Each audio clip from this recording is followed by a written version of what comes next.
Thoreau the Futurist and the Emerging Human, suggesting a humanity living in balance, the evolutionary upward spiral.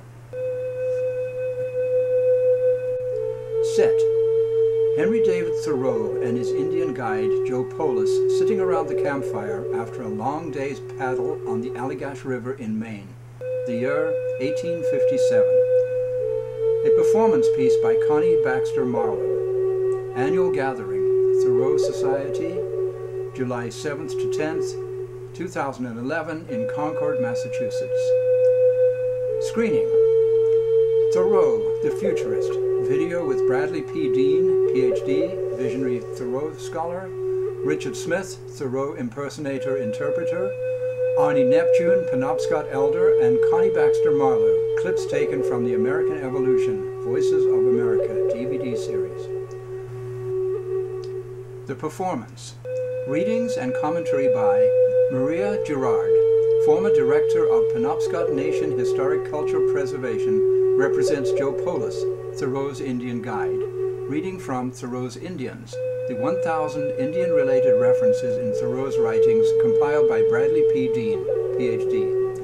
Joe Polis was one of three in Thoreau's pantheon of heroes, along with John Brown and Walt Whitman.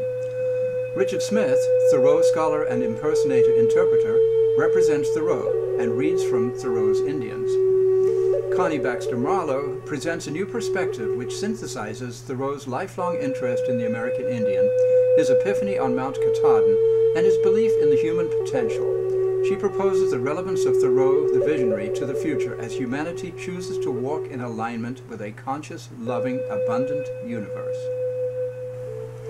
For more information and to purchase the DVD series, go to theamericananevolution.com and youtube.com/theamericanevolution. Thus a man shall lead his life away here on the edge of the wilderness, in a new world, far in the dark of a continent, and have a flute to play at evening here, while his strains echo to the stars amid the howling of wolves. Shall live, as it were, in the primitive age of the world, a primitive man. Yet he shall spend a sunny day, and in this century be my contemporary. Perchance shall read some scattered leaves of literature, and sometimes talk with me. Why read history then if the ages and the generations are now? He lives 3,000 years deep into time, an age not yet described by poets. Can you well go further back in history than this? Aye, for there are turns up but now. A still more ancient and primitive man, whose history is not brought down even to the former. In a bark vessel sewn with the roots of the spruce, with hornbeam paddles he dips his way along. He is but dim and misty to me, obscured by the eons that lie between the bark canoe and the bateau. He builds no house of logs, but a wigwam of skins. He cuts no hot bread and sweet cake, but musquash and moose meat and the fat of bears. He glides up the Millinocket and is lost to my sight, as a more distant and misty cloud is seen flitting by behind a mirror and is lost in space. So he goes about his destiny, the red face of man. Good morning, everyone. Welcome. We're going to have a little enactment for you. I'm going to read my part as well, since this is a scholarly gathering, and I'll be reading my commentary. And these folks will be reading from Thoreau.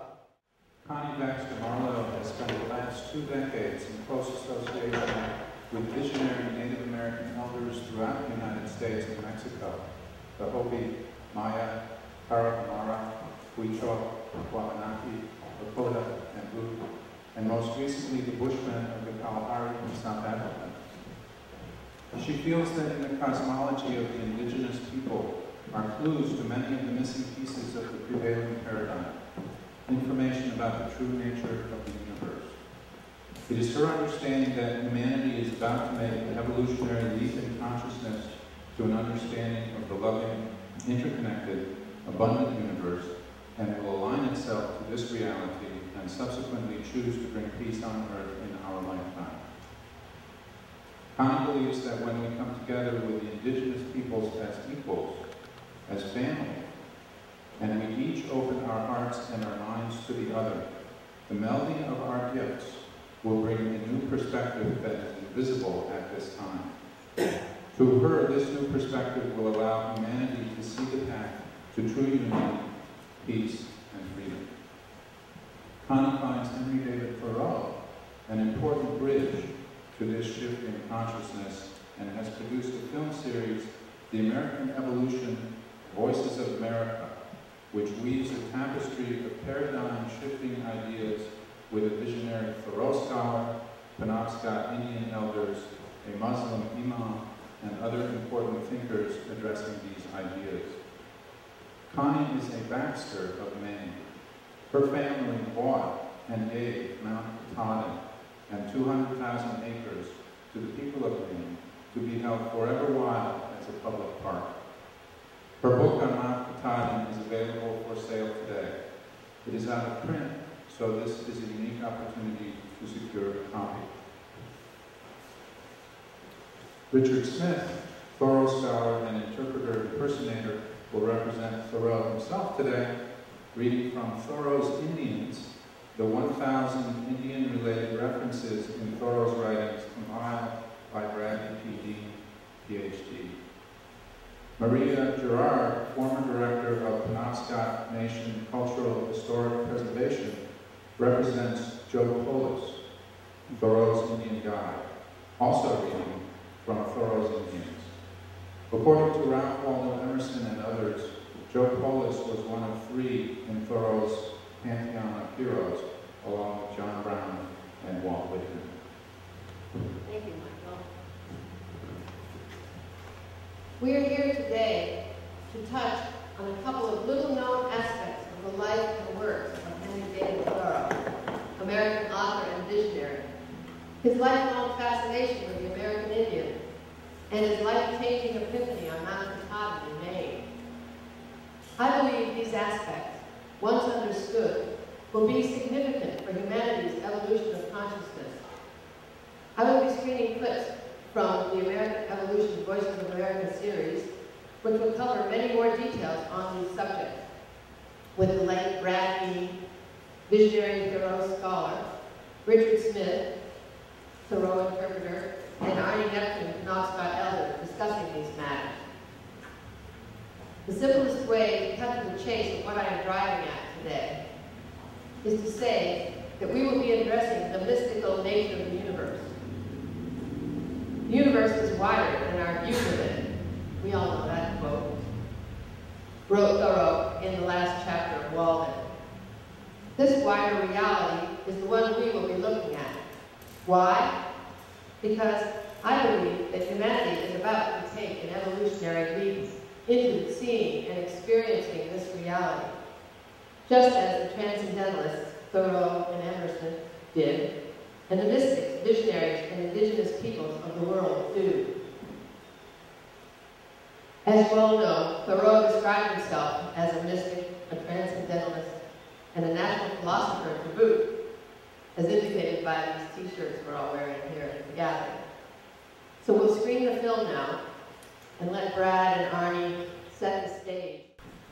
We're going to take Thoreau the next step by looking at him, his life, and his work from a different perspective, from a future Thoreau envisioned, looking back. In his writing, Thoreau alludes to the future, to the possible human, and the importance of the message carried by the arrowhead from the indigenous mind. We're going to show you a Thoreau and the Indian he experienced, give you some ideas to ponder, and suggest a synthesis from which we can all open to a larger reality and take the human potential up a notch to the place Thoreau dedicated his life to modeling. Many of the quotes you'll be hearing here today are in the film series, part 2 of my film series that's available here today. As much as sportsmen go in pursuit of ducks, and gunners of musquash, and scholars of rare books, and travelers of adventures, and poets of ideas, and all men of money, I go in search of arrowheads when the proper season comes round again. The large pestles and axes may perchance grow scarce and be broken, but the arrowhead shall perhaps never cease to wing its way through the ages of eternity. It was originally winged but for a short flight, but it still, to my mind's eye, wings its way through the ages bearing a message from the hand that shot it. They are not fossil bones, but as it were, fossil thoughts, forever reminding me of the mind that shaped them.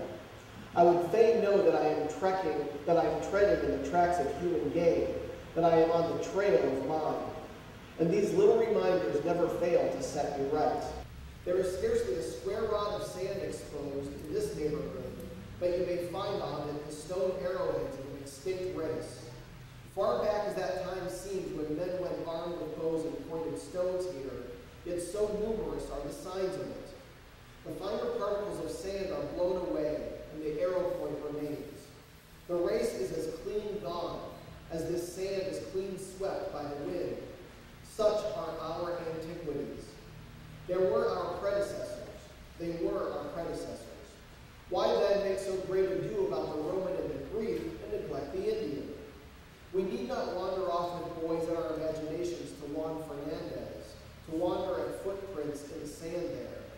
Here is a print still more significant at our doors, the print of a race that has preceded us, and this the little symbol that nature has transmitted to us. Yet this arrow-headed character is probably more ancient than any other, and to my mind it has not been deciphered. Men should not go to New Zealand to write or think of Greece or Rome, no more to New England. New earths, new themes expect us. Celebrate not the Garden of Eden, but our own. October 22nd, 1857. Thoreau made 3 excursions to the Maine woods, where he hired Indian guides to study their ways. I narrowly watched his motions and listened attentively to his observations, for he employed an Indian mainly that I might have an opportunity to study his ways. On his first excursion to Mount Katahdin in September of 1846, the Indian guide he hired, Arnie Neptune, failed to appear. Thoreau and his companions ended up climbing Katahdin without a guide. And on this climb, Thoreau experienced his life-changing epiphany, described so eloquently in the contact passage that you just heard here. On Thoreau's second excursion to Maine, he hired Joe Polis, son of the governor, as his guide on a moose hunting expedition in 1853. And in 1857, on his last trip to Maine, he hired Joe Polis as his guide. Thoreau died 5 years later in 1862 after taking a trip to Minnesota, where he also explored Indian culture. The relationship that developed between Thoreau and Polis during his last Maine excursion was to solidify in Thoreau's mind the importance of the Indian experience. Thoreau had been fascinated by the Indian from childhood. He saw that the Indian could see what he could see. He bemoaned the limitations of the modern society, and as a mystic and transcendentalist, resonated to an expanded reality. He possessed the ability to see and sense the spirit that is at the essence of all life. And from this vantage point, he could envision a society made up of the true human, acting from a connectedness that is foreign to most people at this time. Why was Joe Polis one of 3 of Thoreau's heroes? Because, as Brad Keene points out, Joe exemplified Thoreau's dream of the synthesis of the mystical indigenous connection to nature, to what I call the conscious loving universe, with the worldly man who could function in the modern times, exhibiting capabilities which I see as the emerging human, whose choices will take humanity closer to realizing our full potential as loving beings walking in balance. To me, this is the evolutionary leap of humanity. As Brad points out in the video, and adds to Thoreau's vision of that government is best which governs not at all, because in such a government, all the citizens govern themselves. Thoreau sees the possibility of a society of humans living in balance.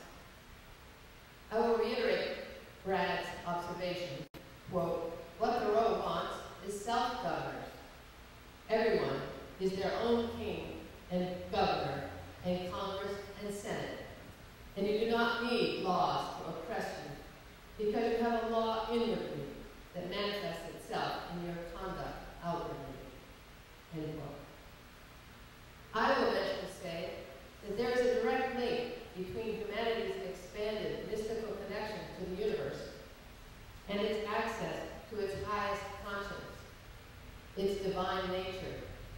That the message carried to the future by the arrowhead is the possibility of life lived in alignment with the oneness of creation and the sacredness of all things, concepts that lie at the foundation of indigenous cosmology. In a little book called Mystics as a Force for Change, an Indian named Ghose, G-H-O-S-E, states, quote, mysticism proposes a revolution from above and by consciousness. To say technology is the grammar of the future is dangerous nonsense. Technique and transcendence must learn to work together. That would be the beginning of the total man and totality thinking. And the individuals who will most help humanity in the hour of crisis are those who recognize a will to change from within as a step to a total change in our relationship with reality, the harmony of the whole. The issue is plain. What is the true nature of things, and how do we embody it in our social living? End quote. Well, Albert Einstein stated that no problem was ever solved in the same consciousness in which it was created. We have built a house of cards on a false foundation of erroneous assumptions that our logical minds have, given the information we have, responded to logically and have gotten us to where we are today. Once we have come to grasp the correct, accurate information about the nature of the universe, our logical minds will take us to peace on earth, will have us bringing heaven on earth. The Indian begins where we leave off and sees so much the divine, and anything that fairly excites our admiration expands us. That was from a letter to Harrison Blake in 1857, written shortly after his final excursion to the Maine woods. Now, Thoreau and Polis will speak for themselves. We'll take you on a little adventure into the Maine woods. When we are through, you'll be able to converse a bit with Henry and Joe. The first man we saw on Indian Island was an Indian named Joseph Polis, whom my relatives had known from a boy, and now addressed familiarly as Joe. He was dressing a deer skin in his yard. The skin was spread over a slanting log, and he was scraping it with a stick held by both hands. He was stoutly built, perhaps a little above the middle height, with a broad face, and, as others said, perfect Indian features and complexion. His house was a two-story white one with blinds, the best looking that I noticed there, and as good as an average one on a New England village street.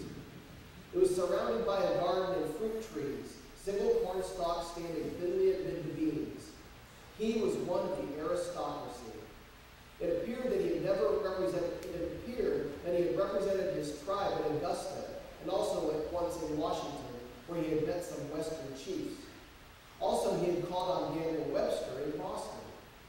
We asked him if he knew any good Indians who would like to go into the woods with us, to which he answered out of that strange remoteness to which the Indian ever dwells to the white man, "Me like to go myself, me want to get some moose," and he kept on scraping the skin. Early the next morning, July 23rd, the stage called for us, the Indian having breakfasted with us, and already placed the baggage in the same canoe to see how it would go. My companion and I each had a large knapsack as full as it would hold, and we had two large India rubber bags which held our provision and utensils. As for the Indian, all the baggage he had, beside his axe and gun, was a blanket, which he brought loose in his hand. However, he had laid in a store of tobacco and a new pipe for the excursion. Our Indian said that he was a doctor and could tell me some medicinal use for every plant I could show him. tried him.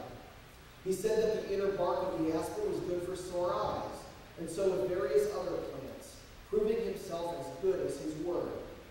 According to his account, he had acquired such knowledge in his youth from a wise old Indian with whom he associated, and he lamented that the present generation of Indians had lost a great deal. Just before night, we saw a musquash. He did not say muskrat, the only one we saw in this voyage, swimming downward on the opposite side of the stream. The Indian, wishing to get one to eat, hushed us, saying, "Stop, me calling." And sitting flat on the bank, he began to make a curious, squeaking, wiry sound with his lips, exerting himself considerably. I was greatly surprised, thought that I had at last got into the wilderness, and that he was a wild man indeed, to be talking to a musquash. I did not know which of the two was the strangest to me. He seemed suddenly to have quite forsaken humanity and gone over to the musquash side. The musquash, however, as near as I could see, did not turn aside, though he may have hesitated a little, and the Indian said that he was our fire. He saw our fire. But it was evident that he was in the habit of calling the musquash to him, as he had said. An acquaintance of mine, who was hunting moose in the woods a month after this, tells me that his Indian in this way repeatedly called the musquash within reach of his paddle in the moonlight, and then struck at him. We carried round the falls just below on the west side. The rocks were on their edges and very sharp. The distance was about 3/4 of a mile. When we had carried over one load, the Indian returned by the shore and I by the path. And though I made no particular haste, I was nevertheless surprised to find him at the other end as soon as I. It was remarkable how easily he got along over the worst ground. He said to me, "I take canoe and you take the rest. Suppose you can keep along with me?"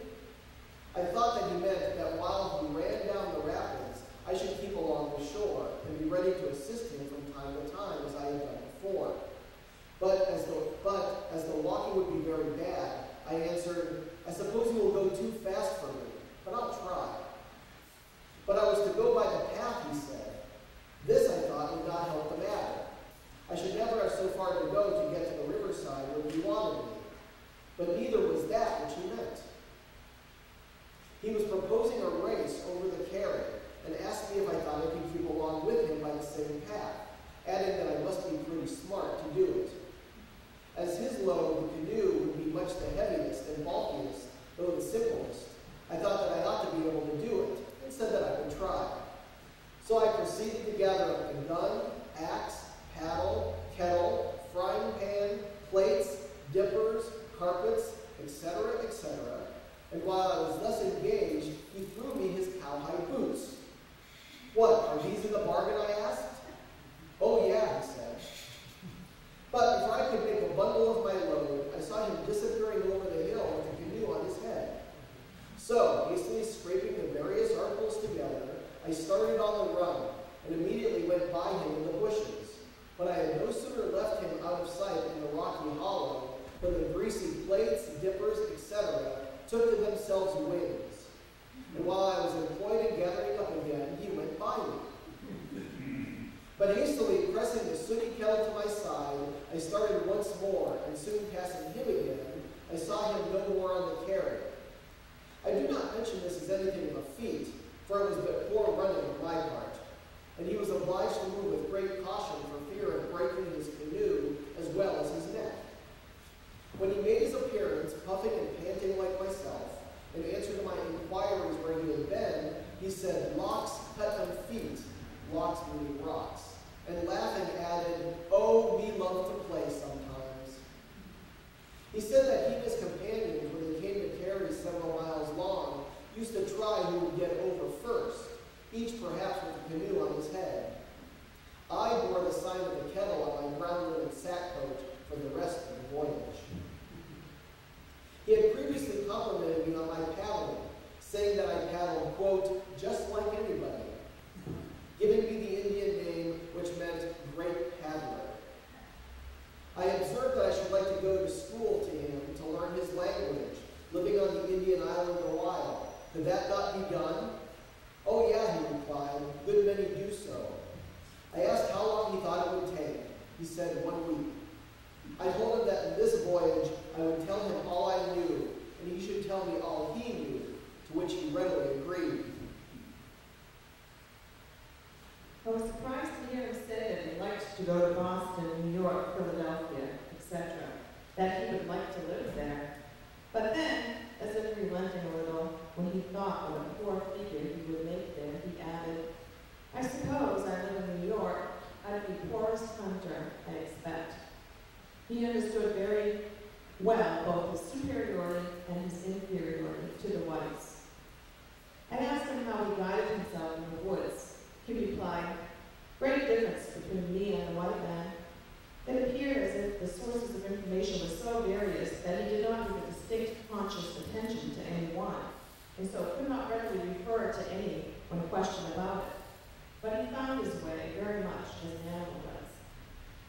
Perhaps what is commonly called instinct in the animal, in this case, is merely a sharpened and educated sense. Often, when a man says, I don't know, in regard to the route he has taken, he does not mean what a white man would by those words, for his Indian instincts may tell him still as much as the most confident white man knows. He does not carry things in his head, nor remember the route exactly like a white man, but relies on himself at the moment. Not having experienced the need of the other sort of education, all labeled and arranged, he has not acquired it. The next day, the Indian told me their name for the phosphorescent light I had seen in the night, Artusaku. And on my inquiring concerning the will-o'-the-wisp and the light phenomena, he said that his folks sometimes saw fires passing along at various heights, even as high as the trees, and making a noise. I was prepared after this to hear the most startling and unimagined phenomena witnessed by his folks. They are abroad at all hours and seasons, in scenes so unfrequented by white men. Nature must have made 1,000 revelations to them, which are still secret to us. It suggested, too, that the same experience always gives birth to the same sort of belief or religion. One revelation has been made to the Indian, another to the white man. I have much to learn of the Indian, nothing of the missionary. I am not sure that all that would tempt me to teach the Indian my religion would be his promise to teach me his.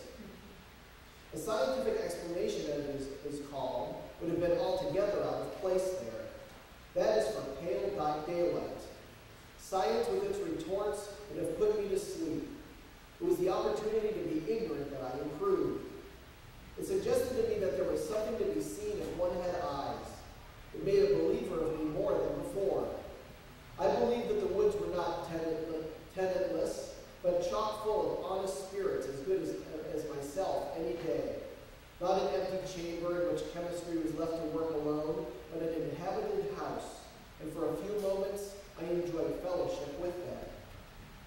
While laying there at night listening to the Indians, I amused myself with trying to guess at their subject by their gestures, or some proper name introduced. There could be no more startling evidence of there being a distinct and comparatively aboriginal race than to hear this unaltered Indian language, which the white man cannot speak nor understand. We may suspect change and deterioration in almost every other particular, but the language which is so wholly unintelligible to us took me by surprise, though I had found so many arrowheads, that it convinced me that the Indian was not the invention of historians and poets.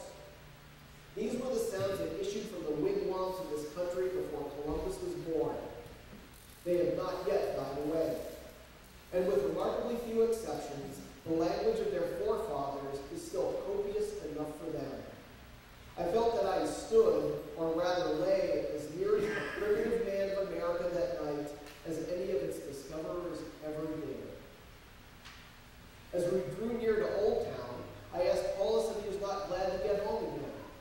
But there was no relenting to his wildness, and he said, "It makes no difference to me where I am." We stopped for an hour at Polis's house, where my companion shaved with his razor, which he pronounced in very good condition. Mrs. Polis wore a hat and had a silver brooch on her breast, but she was not introduced to us. The house was roomy and neat. who took the last train and reached Bangor that night. This experience with Polis was so significant to Thoreau that he would not immediately publish his account of the excursion for fear of offending Polis. On his deathbed, Thoreau's last words were Indian and moose. Thoreau and the Indian transcend the experience of the everyday man. Thoreau saw salvation in this transcendence. It allowed him to see the human potential. He was not, however, a stranger to the shadow side of the Indian, nor the white man. He had an extraordinary insight into the human condition, its limitations, and its possibilities. His dream was to inspire his readers, the human race, to a higher place. The truth will set us free, and each race must acknowledge the dichotomy of its light and its shadow. Thoreau expresses this dichotomy in the following passage. Journal, December 30th, 1856. What an evidence it is, after all, of civilization, or of a capacity for improvement, that savages like our Indians, who, in their protracted wars, stealthily slay men, women, and children without mercy. What a wonderful evidence it is, I say, of their capacity for improvement, that even they can enter into the most formal compact or treaty of peace, burying the hatchet, etc., consideration as the most enlightened states. You would say that they had a genius for diplomacy as well as for war. Consider that Iroquois torturing his captive, and now behold him in the council chamber, where he meets the representatives of the hostile nation to treat of peace, conducting with such perfect dignity and decorum, betraying such a sense of justice. These savages are equal to us as civilized men in their treaties, and I fear not essentially worse in their wars. Every race, every human has a light and a shadow side. We cannot burden anyone with the idea that he has no shadow. Each race has passed through dark hours in our evolution. Without rose-colored glasses, Thoreau could see beyond our limitations to the higher truths, because he shared a reality with the Indian from which he could see possibilities. Joe will now read Thoreau's writings that indicate this transcendence.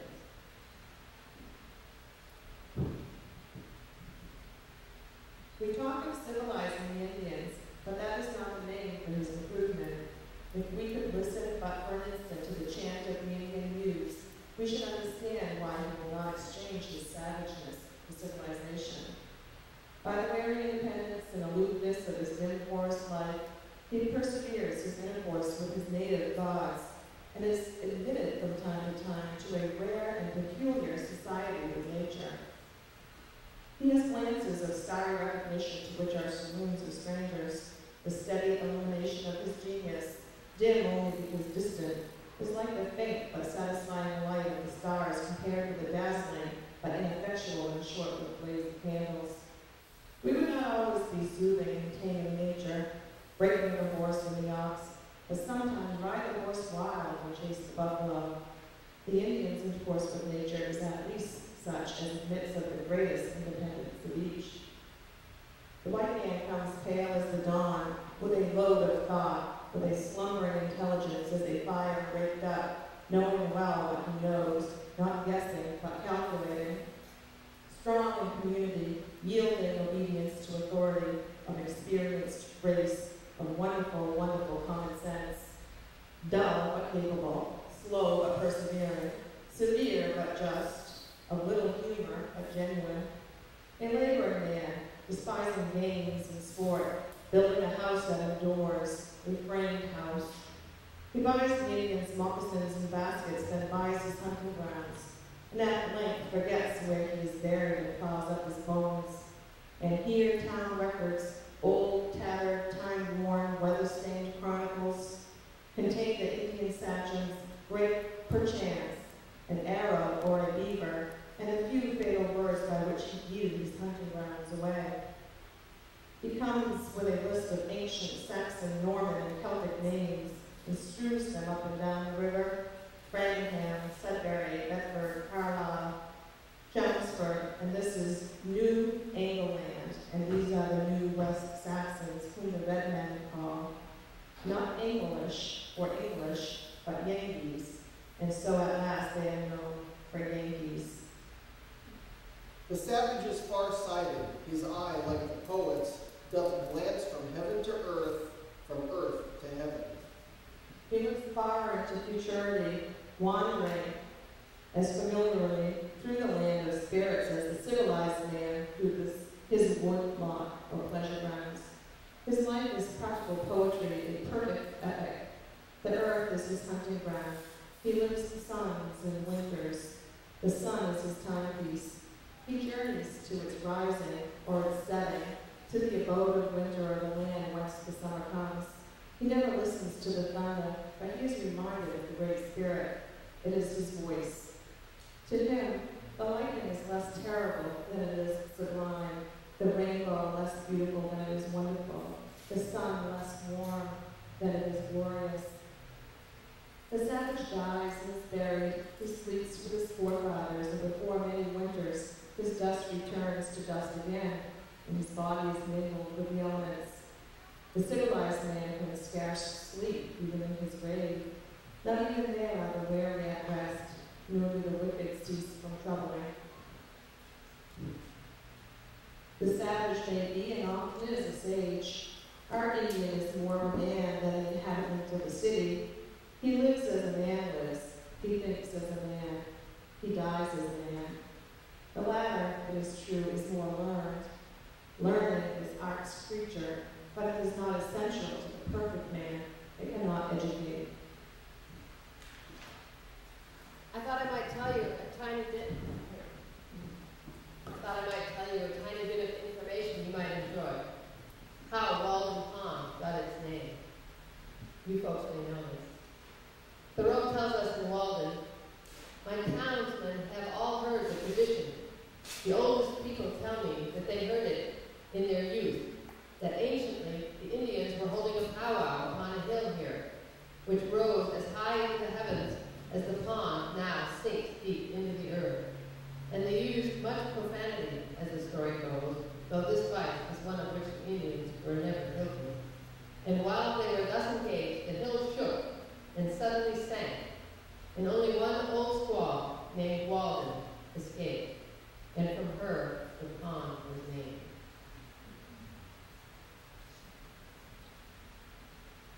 October 11, 1840. The true man of science will have a rare Indian wisdom, and will know nature better by his finer organization. He will smell, taste, see, hear, feel better than other men. His will be a deeper and finer experience. The charm of the Indian to me is that he stands free and unconstrained in nature, is her inhabitant and not her guest, and wears her easily and gracefully. But the civilized man has the habits of house. His house is a prison which he finds himself oppressed and confined, not sheltered and protected. He walks as if he sustained the roof. He carries his arms as if the walls would fall in and crush him, and his feet remember the cellar beneath. His muscles are never relaxed. It is rare that he overcomes his house and learns to sit at home in it, and roof and floor and walls support themselves, as the sky and trees and earth. For the Indian, there is no safety but in the plow. He would not be pushed into the Pacific. He must seize hold of the plow tail and let go his bow and arrow, his fish spear and rifle. This is the only Christianity that will save him.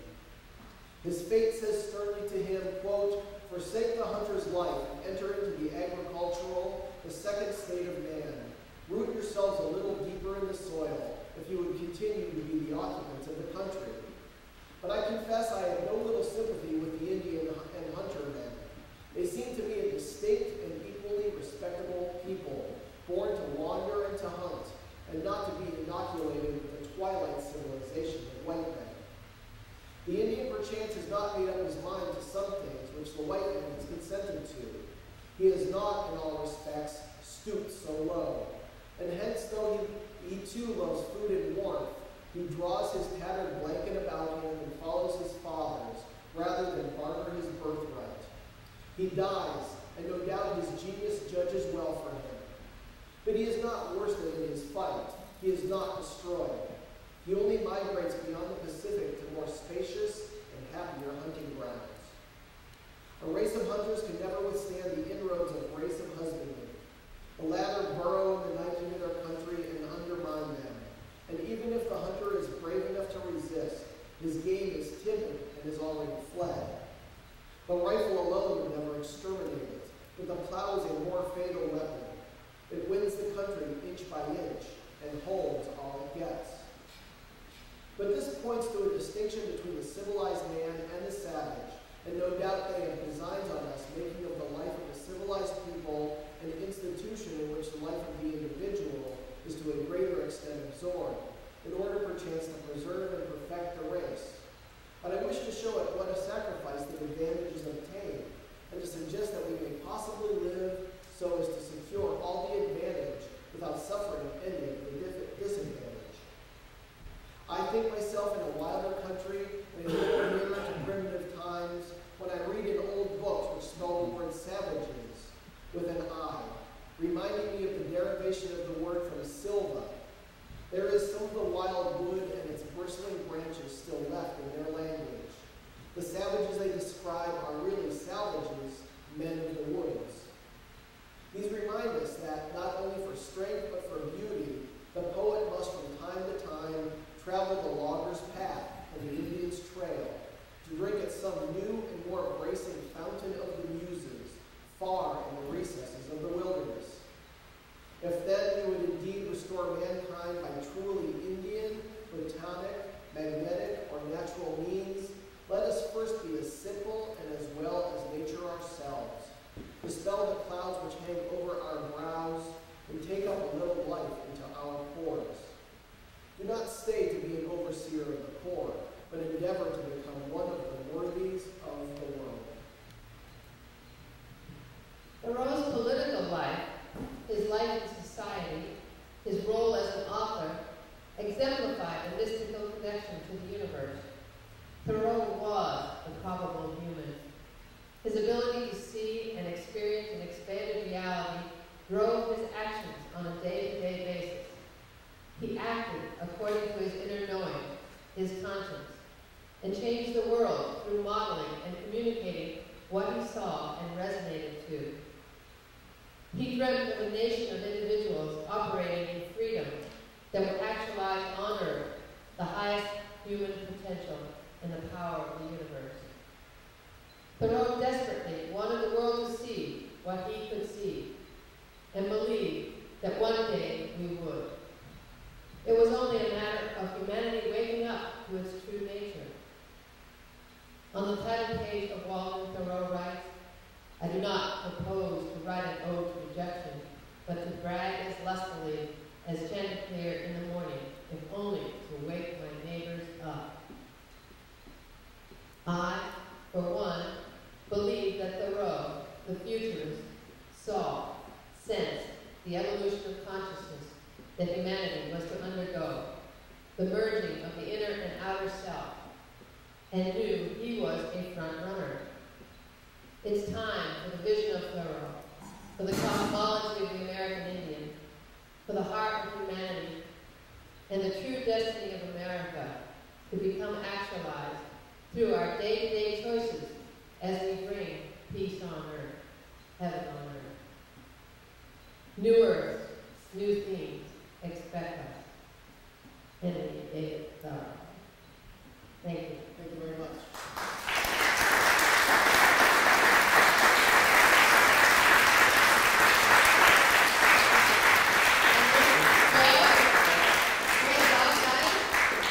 And I want to thank Juliet and Ken Turkington Wheeler for their help in bringing the props and for housing me and Joe and John and Peter Alton's kind of offer housing.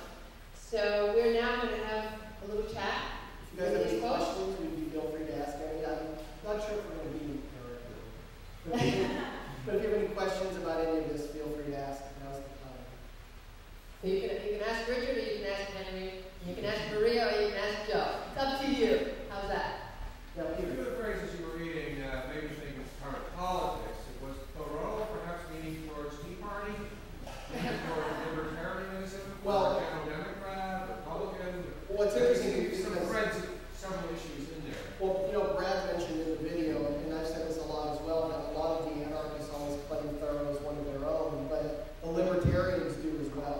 think that in some of his aspects and some of his philosophies, he fits into the libertarian idea very well about limited government and self-government and things like that. So I know that the libertarians like him. I think they have more of a claim on him than probably the anarchists and the total left-wing as to tell you the truth. Yeah, the power of the individual. It's pretty deep and as we all know, Henry was never a Whig nor a Democrat nor a Republican. He never voted. He never really favored any political party. But as the true transcendentalist, it's all the political party is the self and the individual, and that's really the only political, quote-unquote, political party that I think he would have accepted. The fate of the country does not depend on how you vote at the polls, but on what sort of person you put from your chamber onto the street every morning. So it's all about you as the individual changing the world and the country, not political parties or politicians. Here, here. Joel. I'm curious, in many of your readings of Thoreau on Indians, did he ever postulate what would happen in the future for the Indians? And the reason I ask this is, you know, I'm in a position of work on Indian reservations, and by and large, in this country, and even more so in Canada, they're extremely poor. Some of them try to stick to languages and customs. It's very tough. Drugs, alcoholism, general depression, being dispirited is a problem. Did Henry have any suggestions for a better future for Indians? Well, you know, the Indians that he saw up in Maine, in his mind, were more or less civilized because they dressed with white men's clothing. Joe lived in a very nice house, nicer than anything you would see in Concord, he thought. So one of the reasons that he went west in 1861 for his health was to go to Minnesota, hoping to see real Indians. And of course, he took the excursion up the Minnesota River and saw some of the Dakota receiving their annual payment from the U.S. Army. And he comments just briefly in his notes that the Indians seemed really unhappy with the way the Army was treating them, and he said they probably had a reason to be unhappy with the way they were treating them. So he obviously knew that the Indians were, at least in the 19th century terms, were a vanishing race. And so he wanted to see real Indians out west, I think, before they were gone. So he was aware that the Army was taking over Indian land. A year later, in 1862, the same Dakota that he saw were involved in a war with the U.S. Army, the Dakota War of 1862. A lot of them were killed, and some of them were hanged as well by the Army. So he was aware of the Army's policies. Did he have any ideas as to how they should be treated? He comments that we should probably be learning from the Indian rather than wiping them out. But as to having any answers as to how they should be treated and how we should be dealing with them, not that much, but he certainly was on the side of the Indian in terms of the whole cultural war between the Indians and the white man. Yes. Actually, a related comment and then a related question. There are a couple of passages that I gave a talk on Thursday about the interest in the Native Americans, and a couple of passages that have recently come to mind about his ideas of future. One is where he says that they'll only survive if they take up the plow and give up their own ways, and he thinks that they should resist. He thinks that they will and should go on the warpath instead and become martyrs, basically. In another passage that sort of prefigures the idea of national parks, it suggests, well, we've got all this wilderness, why don't we set it aside? And there's plenty of room for the native cultures to practice their own traditional ways. So more optimistic. Which was certainly more forward-thinking than what was going on in Washington at the time. Absolutely, yeah. I have a specific question that actually builds on what you say about depression. One of the quotes that you read today about when Thoreau first meets Joe Polis talks about the vagueness of Polis's reply in Walt's eyes, not looking in the eye. There are certain passages where this occurs repeatedly with Joe Polis.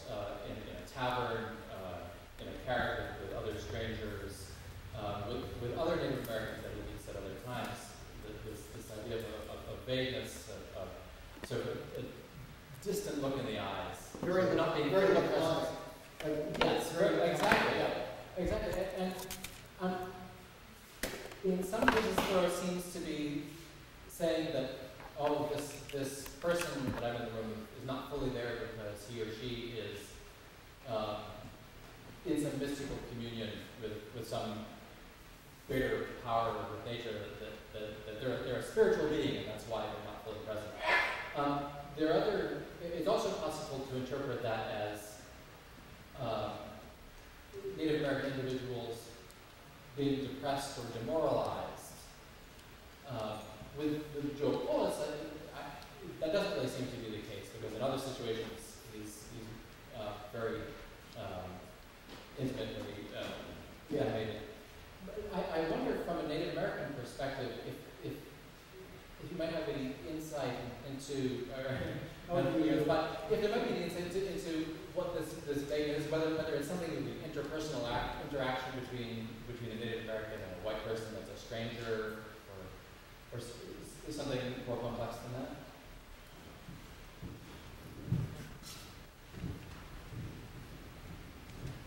Pues, Penobscot, Vitali, Somalia, Banawapske, Banawapske. Nijaya, Nabi, Naham. I just want to let you know that the language isn't dead. But thanks for your question. I'm certainly not an expert on Thoreau. Last night I told someone that I imagine I probably know more about Thoreau than most people here know about the Penobscots. So, but I did want to speak to that when you originally brought up the issue. The state of Native communities across the country is extremely varied. And so there are those communities that are extremely poor, and then there are those that are extremely wealthy and everything in between. And the Penobscots are probably somewhere right in the middle. As far as you're talking about the distant looking in the eye and supposing that maybe they're often some mystical. Yes, and giving curt answers, or even pretending not to hear or not to understand. It seems in some passages that that's what Thoreau's like. I don't think it's depression. I don't think it's anything of that sort. I think they think that the white people ask a lot of questions. They want to know everything that there is to know. And there was a piece in what I read about, the need to arrange and categorize everything and to understand. Whereas we'd probably say, it just is what it is.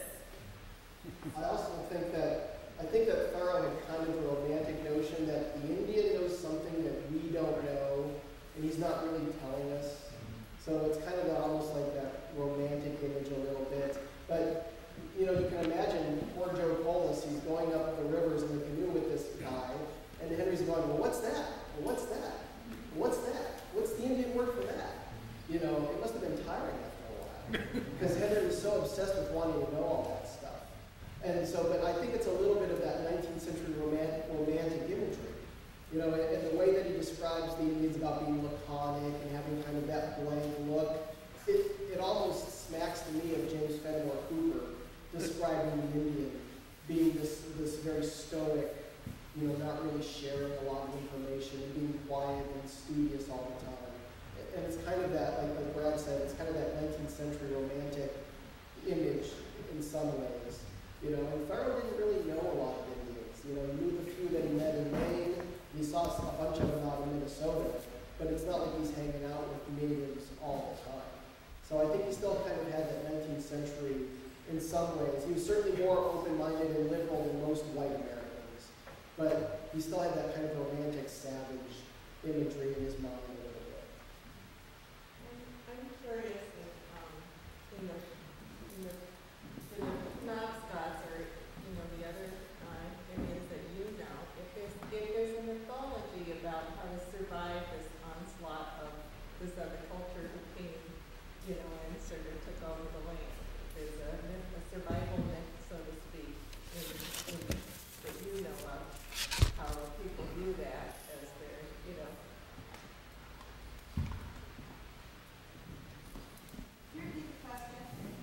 She asked if the natives and the Penobscots have any sort of a mythology or sort of a way at the time of dealing with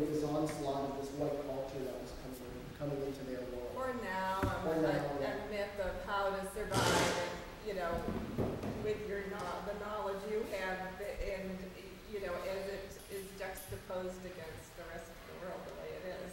Or survival mechanism, beyond the myth. Well, the first thing that comes to mind when you ask that question is one of our ancient legends. We have several legends that involve what we describe as the cultural hero, Buscabe. And Buscabe, in all of these stories, and there's many, and most of them give lessons to people about how to live. And these stories generally have a theme about respecting one another, not being greedy. There's a lot of stories about greed and not hoarding and living cooperatively and respectfully. And one of the stories about Buscabe, which is Buscabe departs and promises to return. In this particular story, he's upset because he sees that his people are beginning to act like the new people who have come to the continent, and he's discouraged. And so in the story, he goes away, and he goes to Katahdin, and that's where he resides, fashioning arrowheads to the day that his people will meet him again. And so we think that, and we say several times in the recent past, that it's probably time to summon Buscabe to come help us. Good question. I think we have time for one more question, and this is back. I don't think I need what I can present. No, good voice, nice. A question for Maria. First of all, thank you for sharing the language of this. It's so important to for people to remember that through the language and through its survival, indigenous people can survive. And the revival efforts that are going on in reservations and reserves all over North America are tremendous, and I've been witness to that on the West Coast. And it's fantastic to hear the language returning to New England and being revitalized like that. Second of all, at the risk of asking another question as a curious white person, I'm wondering, is there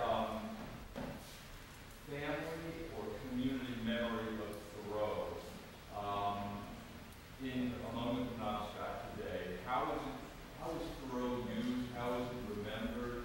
Has he had lasting significance to the Polis and Neptune families in general? Actually, there isn't a whole lot of attention paid to Thoreau.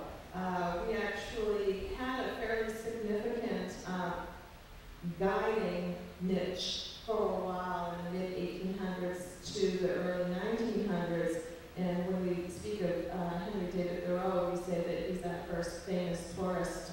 You know, he always refers to his guide as his Indian guide, so we say he's that tourist. But then, yes, there have been a few initiatives that have gone on, and which the Penobscot Nation has been a part of. There's a Thoreau Wabanaki Trail, which is being created through an organization called Maine Woods Forever, and there's actually some maps down that which I brought here with me for purchase, and it's following his 3 routes throughout Maine, and they're establishing riverways and kiosks and all of that along the route. Other than that, and the accompanying Thoreau Wabanaki Trail Festival, which takes place in Greenville every year, which the Penobscot Nation participates in, there isn't really a lot of initiatives within the tribe focusing on Henry David Thoreau. But I'm interested in that area, and so here I am, and I have learned so much this week, and so thanks for having me. I would say that it's interesting, when I was in Greenville, Maine, a couple of years ago for the opening of the Thoreau Wabanaki Trail, I was impressed that the area around Moosehead Lake, both the people that live there and the Penobscots that I met, they know a ton about Thoreau. In some ways, it's almost like the people in Greenville know more about Thoreau than the people in Concord do. I mean, every store you go into, they were selling the Maine woods. People knew the stories about him being up there. I got to go onto Moosehead Lake in a birch bark canoe with some Penobscots. Exactly 150 years ago to the day that Thoreau did it. So they really, at least the people that I met, really knew the story of Thoreau very well up there. And that impressed me a lot, that I was, hundreds of miles from Concord, and people know the story of Thoreau and Walt, and I thought that was pretty cool. So I would say that I've experienced a little bit of a lack of understanding of Thoreau and a little bit of misinformation that permeates New England history as far as the good stuff that happened between the natives and the white people. 50 years in Plymouth of peace and friendship is totally hidden in misunderstanding and mistruths.